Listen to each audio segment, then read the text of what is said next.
Салам алейкум, хурматли милләттәштәр, хау-мағдуттар. Здравствуйте, уважаемые подписчики моего канала. Сегодня я хотел бы с вами поговорить о нашумевшей песне Хомай, которая, действительно завоевала популярность много в каких странах.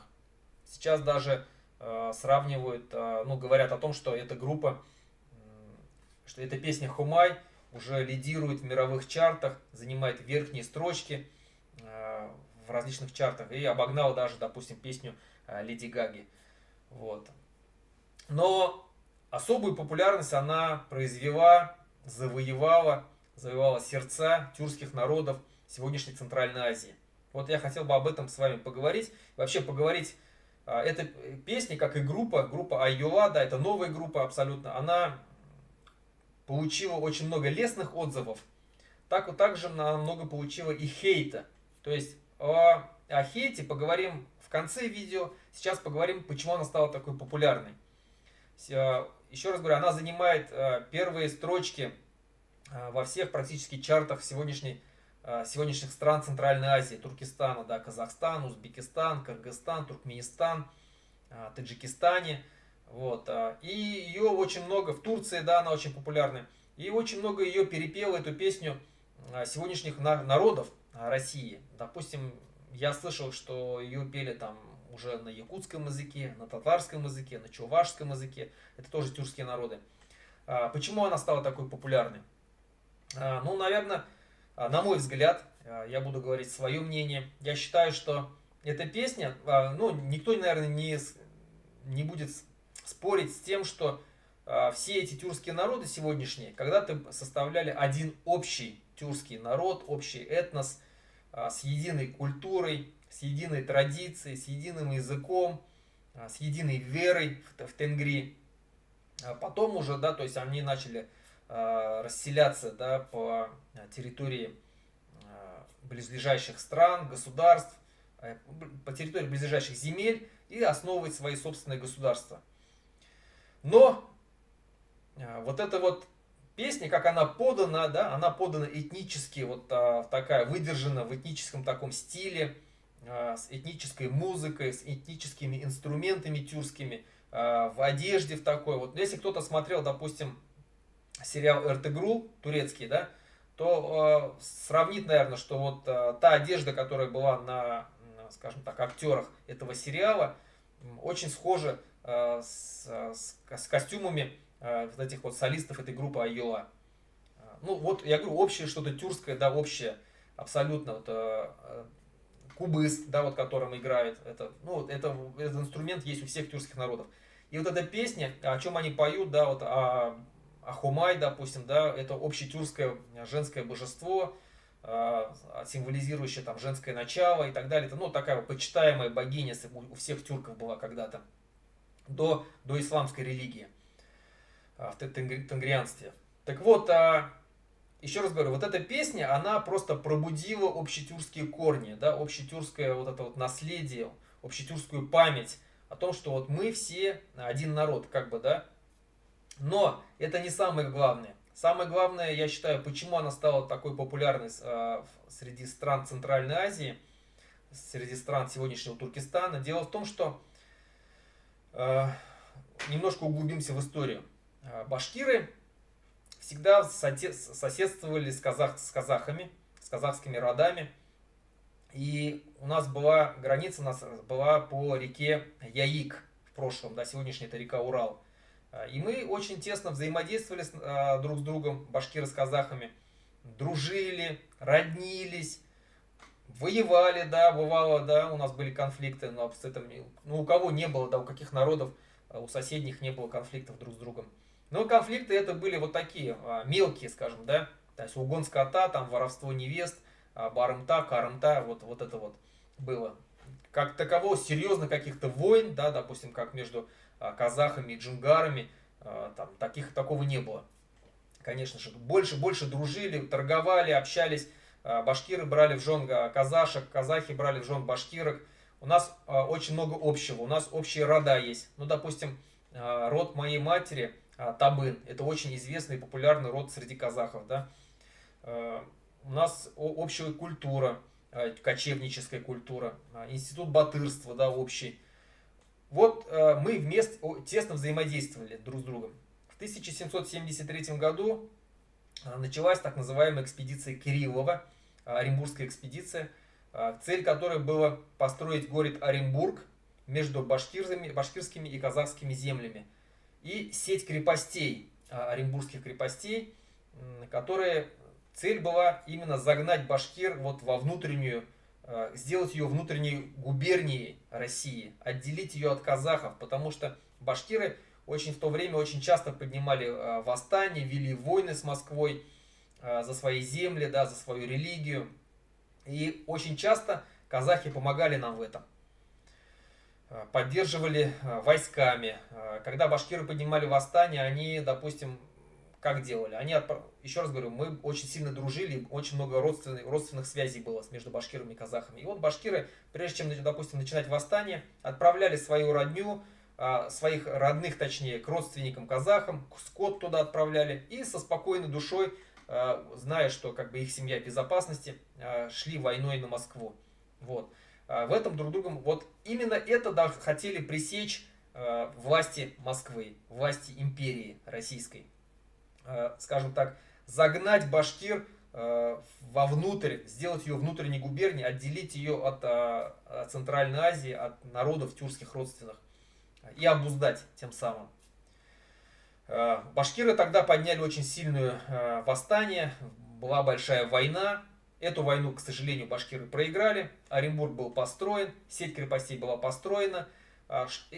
Тогда уже началось первое отделение башкир от казахов. Но еще все равно общались. И кто знает, в 1917 году, когда рухнула Российская империя, то кто начали тесно взаимодействовать друг с другом? Это башкирское правительство и казахское правительство. Заки Валиди очень тесно сотрудничал с правительством, казахским правительством Алаш-Орда.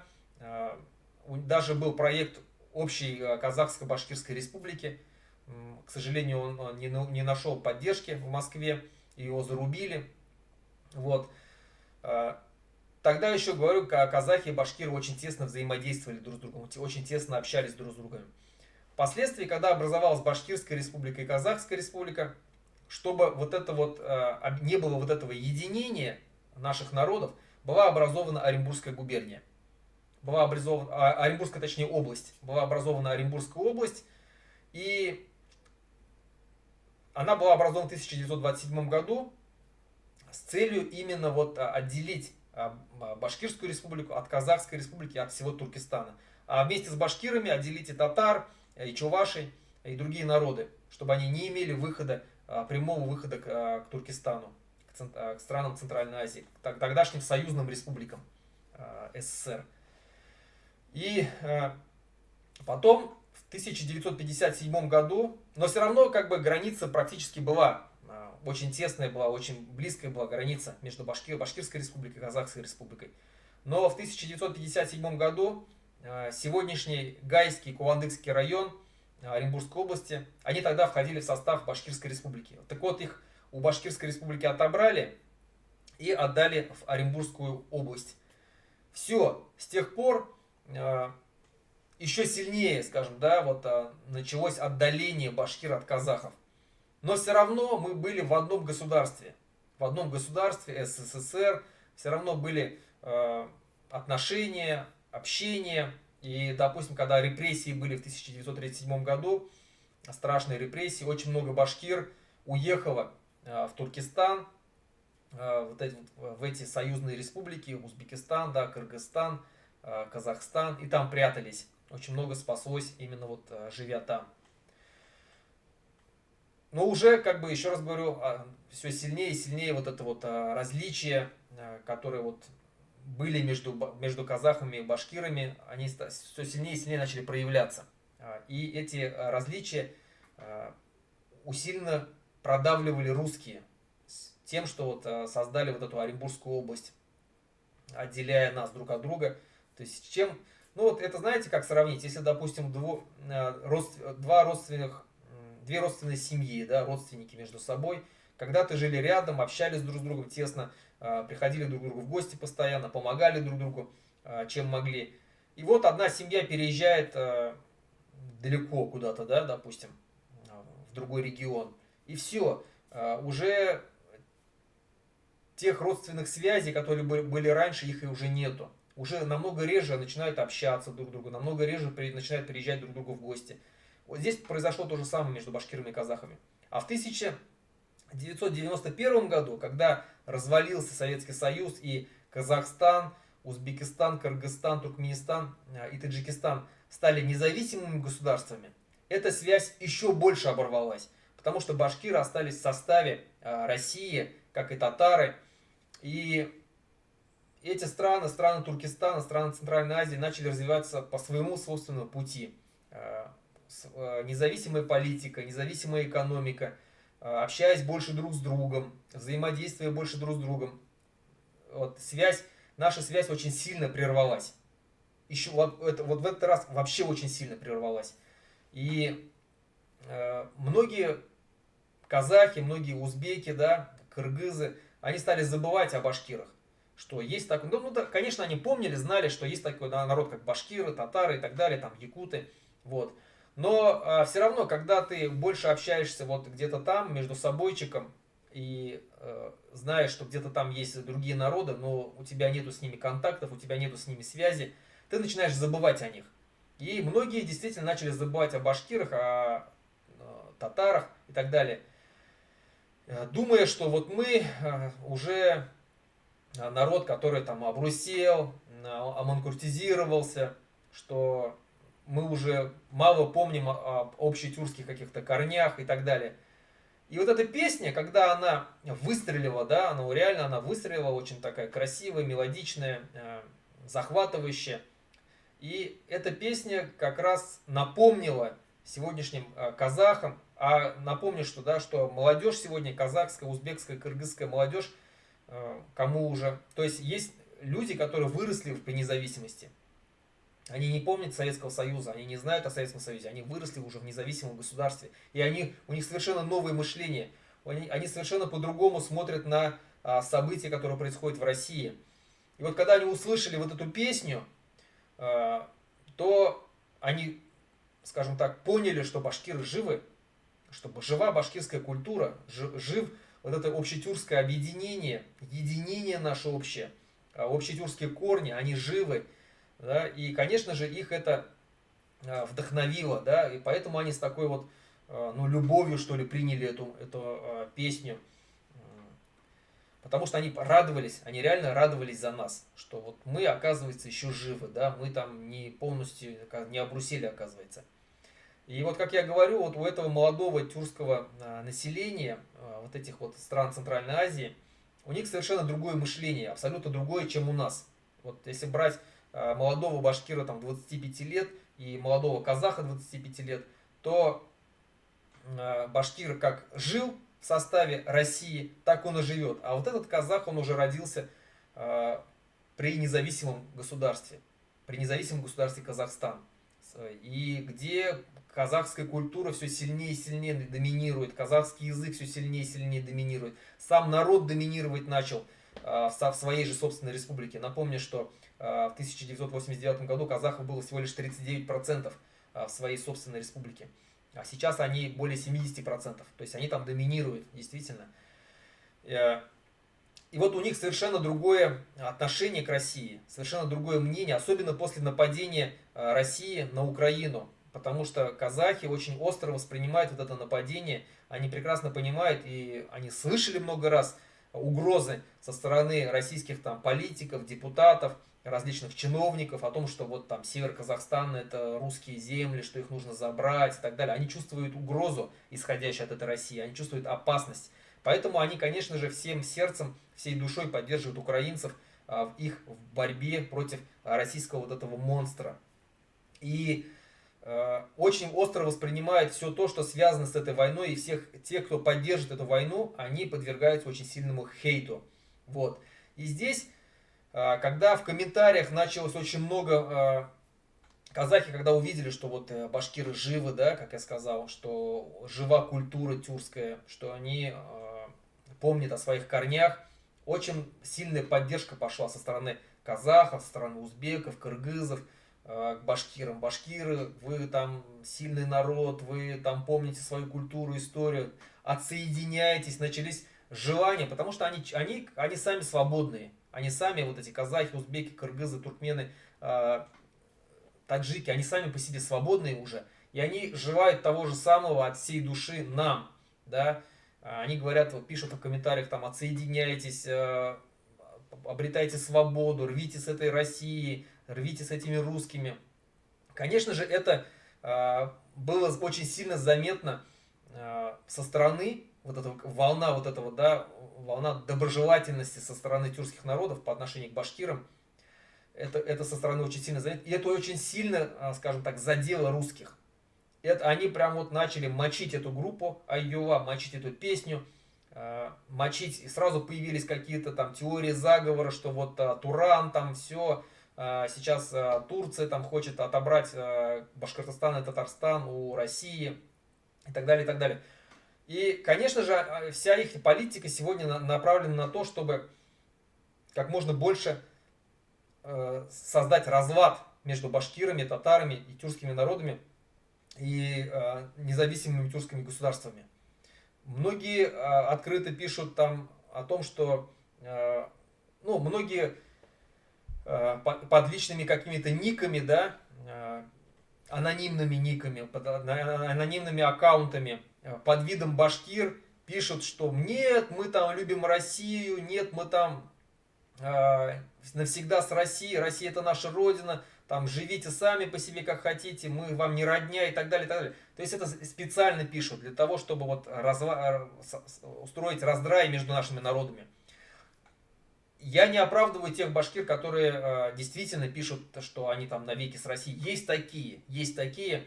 Это манкурты, и это результат вот этой ассимиляционной политики манкуртизации, которая ведется много-много уже лет, много-много веков. Есть такие башкиры, не спорю. Ну, а что скрывать? Есть и такие казахи, которые до сих пор хотят вернуться в состав там, России. Ну, есть же такие, да, то есть, да, их намного меньше, потому что Казахстан уже 35 лет как независимый. И выросло целое поколение, а поколение совков уже начало уходить. Да, но есть все равно такие. А у нас еще больше, потому что мы много лет, мы никогда не видели независимости. Мы много лет находимся в составе этой империи. Поэтому, когда некоторые башкиры со своих реальных аккаунтов пишут, нет, мы навеки с Россией, я думаю, что казахи, казахские, узбекские и другие народы должны как-то, знаете, вот все-таки снисходительно когда подойти к этому. Вы должны понимать нас, что мы колонизированный народ. Мы народ, который вот задавлен и подавлен вот этой вот Московской империей. И во-первых, мы не можем никак, башкиры, находящиеся там в республике Башкортостан, татары, находящиеся в республике Татарстан, мы не можем написать вам в ответ, там, да, мы хотим независимости, да, мы мечтаем там о независимости, мы будем отделяться и так далее. Потому что все прекрасно знают, все боятся, все прекрасно знают, что вот напишешь такой комментарий, тут же за тобой приедут какой-нибудь воронок, да, с чекистами и заберет тебя, проведет обыск и статья. Статья, и ты уедешь на там, несколько лет в тюрьму, да, на зону. Вот. Это реальность наша. Мы так живем. И вы должны нас понимать. И когда некоторые вот боятся говорить что-то о независимости, вы должны нас понимать, что есть определенные веские причины, почему мы не говорим открыто о независимости. Но есть и башкиры, которые говорят открыто о независимости. Вот я такой, и моя команда такая. И очень много башкир, которые нас поддерживают. Мы действительно хотим быть независимыми. Мы стремимся к этому. Мы пропагандируем независимость. Мы объясняем нашему народу, что независимость это лучше, чем зависимость.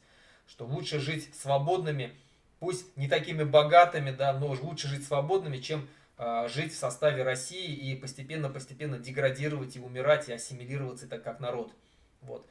Мы работаем над своими башкирами. Вы должны, еще раз говорю, я прошу вас, да, казахов, узбеков, кыргызов, туркмен, таджиков, чтобы вы снисходительно относились к нам. Вы должны понимать наше состояние, наше положение. Вот. А теперь, что касается самой группы, да, группа состоит из 3 человек. Руслана Шейхетдинова, это основатель, лидер группы. Многие путают, думают, что это второй, там есть такой Ренат Рамазанов. Многие думают, что он, многие пишут, что он лидер. Нет, на самом деле лидер и основатель группы это вот Руслан Шайхетдинов, так называемый Руслан Север. Он известный в республике диджей был. И его дочка Адель Шайхетдинова. Вот они троем составляют эту группу.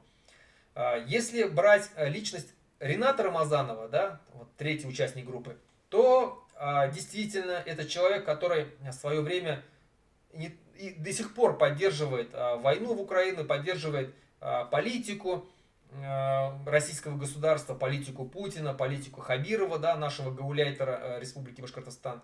Это человек такой, он сам по себе такой. Почему он оказался в группе, я не знаю. Но если честно говорить о нем, да, вот, нужно признавать некоторые качества, да, этого человека, Рената Рамазанова. Он действительно хороший музыкант. Он действительно хороший музыкант. Он был солистом группы Аргамак, достаточно популярная группа в башкирском народе. Вот эта группа, она тоже очень много лет именно народные, этнические песни башкирские пела, играла, пропагандировала. То есть он действительно профессионал. Вот, может быть, по его профессиональным качествам его взяли в эту группу. Вот. Я много лет знаю этого Рената Рамазанова. Человек хоть и талантливый, хоть и, скажем, музыкальный такой, творческий человек, но человек без своего стержня, человек, который поддерживает политику, еще раз говорю, государства, политику Путина, политику Хабирова. Он высказывался за разработку Куштау, он поддержал СВО, он там участвовал в благотворительных различных концертах. Такой человек, говенный, да, вот если честно говорить. Но я не могу такого сказать про Руслана Шайхетдинова и Адель, его дочь Адель. Я не видел ничего за ними подобного. Не видел, чтобы их поддержку вот этой всей политики. Поэтому было бы нечестно говорить о всей группе, да, что эта вся группа поддержит СВО. Как говорится, одна паршивая овца, вот в данный момент это Ренат Рамазанов, портит все стадо, да, вот. И из-за него одного тень ложится на всех остальных. Еще раз говорю, я и все, и многие другие не замечали за Русланом Шайхетдиновым и его дочкой Адель вот этой вот безумной поддержки вот этой политики Путина и вот этой войны и так далее. Но скорее всего сейчас эту группу заставят, скажем так, признаться в любви в кавычках вот к политике Путина, к Путину, там, к Хабирову, к войне в Украине, скорее всего. И мы, наверное, услышим в будущем, что вот они как где-то там промелькнут там, в каком-нибудь благотворительном концерте, в поддержке СВО и так далее. Их просто заставят. Но надо понимать, что надо отделять, как говорится, да, мух от котлет. И здесь надо понимать, что когда ты сам проявляешь желание, как вот этот Ренат Рамазанов ранее изъявлял желание там, участвовать во всяких там сборах, гуманитарной помощи, там, ездить, там, давать концерты там, да, перед солдатами, перед бойцами вот этой вот российских вооруженных сил. И когда тебя заставляют, принуждают, все-таки это разные вещи. И некоторые соглашаются на где-то там выступление только из-за того, чтобы выжить. Выжить, возможно, как музыкальная группа. Выжить, возможно, просто как физически выжить. Потому что, ну, если ты откажешься категорически там, и будешь говорить, нет, я против там и все, но найдут повод, чтобы на тебя завести уголовное дело, там, да, прикрыть вообще полностью твое творчество. А эти люди, музыканты, они другого не умеют, они живут этим, да, они зарабатывают на хлеб себе музыкальным творчеством. Я еще раз говорю, я не оправдываю тех, которые выступают в поддержку СВО. Но нужно отделять. Есть люди, те, которые сознательно с самого начала поддерживают это, как Ренат Рамазанов, и есть, которых заставляют. Да. Можно, конечно, отказаться, еще раз говорю, но в этом случае, и многие так и делают, многие отказываются, многие музыканты сегодня там перебиваются с хлеба на воду, как говорится, практически их не слышно и не видно, их творчество забыто, можно сказать, да, специально забыто, специально задавлено, только потому, что они не поддерживают СВО.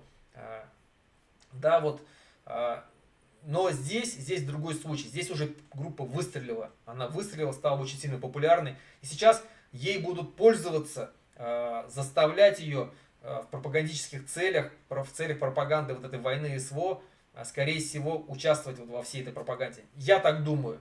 Возможно, это не так. И будет хорошо, если я ошибаюсь. Что если хорошо, если она нигде там не засветится. Но почему-то мне так кажется, что сейчас их будут заставлять именно засветиться в этом во всем, замазать, как говорится, да, чтобы показать всему миру, всем тюркским народам: смотрите, вот вы говорите, что это там башкиры за независимость, там башкиры против войны. Нет, вот смотрите, ваша там группа, которую вы там везде поете, там хвалите, везде пропагандируете, вот она выступает на СВО, она с нами там с орками. Вот они сейчас вот так будут специально пытаться ее замазать. Поэтому еще раз я прошу все братские тюркские народы, чтобы вы понимали все состояние, в котором находится наш башкирский народ, все наше положение, в котором мы находимся. Надеюсь, я наверное, все сказал и объяснил. Поэтому, друзья, братья, мы башкиры, мы хотим независимости, мы стремимся к независимости, мы завидуем тому, как вы развиваетесь, как развивается ваша культура, ваши традиции, ваш язык, как вы растете в численности. Сегодня мы видим, как европейские там страны, там Америка и так другие страны начинают сотрудничать, все больше и больше активно сотрудничать со странами Центральной Азии. Мы видим, как Турция сколько вкладывается. Мы реально завидуем белой завистью, мы тоже так хотим. И мы стремимся к независимости. Мы объясняем это башкирам. Вот я и наш комитет Башкирского национального движения за рубежом, мы объясняем башкирам, что мы тоже так можем жить. И мы будем так жить обязательно. И мы воспользуемся окном возможностей, которое скоро появится, когда начнутся сильные изменения, политические изменения в этой стране, когда начнет рушиться она в очередной раз. Мы воспользуемся этой возможностью, чтобы отсоединиться от России, от русского мира и присоединиться к нашей тюркской семье. Поэтому не забывайте о нас, верьте, что мы башкиры не пропащий народ, что мы башкиры сильный и гордый народ, и мы неоднократно доказывали это, и в последнее время доказывали, да, и событиями на Куштау, и баймакскими событиями, и то, как мы все равно пропагандируем идею независимости, мы стремимся к ней. Поэтому мы один общий тюркский народ, одна общая тюркская семья, и мы надеемся на вашу поддержку. Мы надеемся, что когда мы станем независимыми, вы будете теми первыми странами, которые нас поддержат. На этом все. Хау булы, хурмәтле милләттәшләр, осрашага тиклем. Всего наилучшего.